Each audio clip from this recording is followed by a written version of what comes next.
আজ আমি আপনাদের সামনে যে ভাষণটি দিব, রাজনৈতিক ভাষণ, আমার আজ আপনাদের সামনে কথা বলার উদ্দেশ্য হলো জনগণের অধিকার প্রতিষ্ঠা। আসসালামু আলাইকুম রহমতুল্লাহি ওয়া বারাকাতুহু।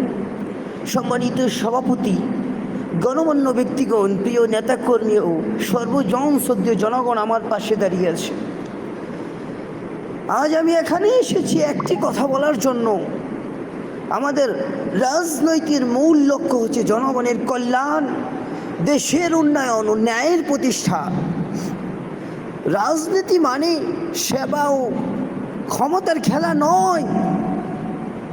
আমরা এমন একটি সমাজ চাই যেখানে গরিবের ছেলে শিক্ষার সুযোগ পাবে, কৃষক তার ফসলের ন্যায্য মূল্য পাবে, মেহনতি শ্রমিক তার ঘামে সহজ সম্মান পাবে, নারী ও শিশু নিরাপদে চলতে পারবে, বিচার হবে সবার জন্য সমান।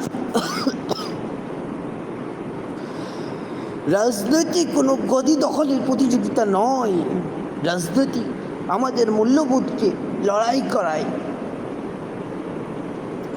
আমাদের দেশের বাস্তবতা, আজ দেশে দুর্নীতি আছে, বেকারের সমস্যা, চিকিৎসা, শিক্ষা অনেক নাগালের বাহিরে চলে গেছে।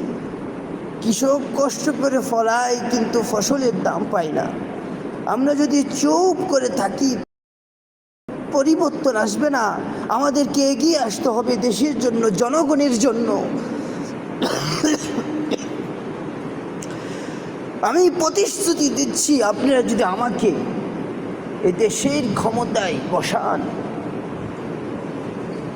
দুর্নীতিমুক্ত প্রশাসন গড়ব, যুব সমাজকে দক্ষতা ও কর্মস্থানে যুক্ত করব, শিক্ষা, চিকিৎসা, কৃষিতে সর্বোচ্চ গুরুত্ব দেব, গঠনতন্ত্র মানবাধিকার ভিত্তিতে দেশ পরিচালনা করব ইনশাআল্লাহ।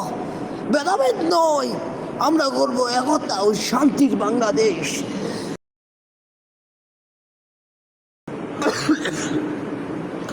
প্রিয় ভাই বোনেরা, আপনাদেরকে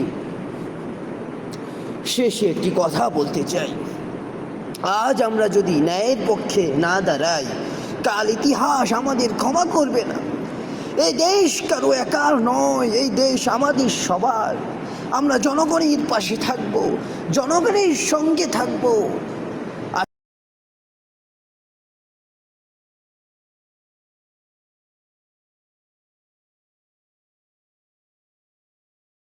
আসসালামু আলাইকুম রহমতুল্লাহ বলে আমি আমার বক্তব্য এখানেই স্থগিত করছি।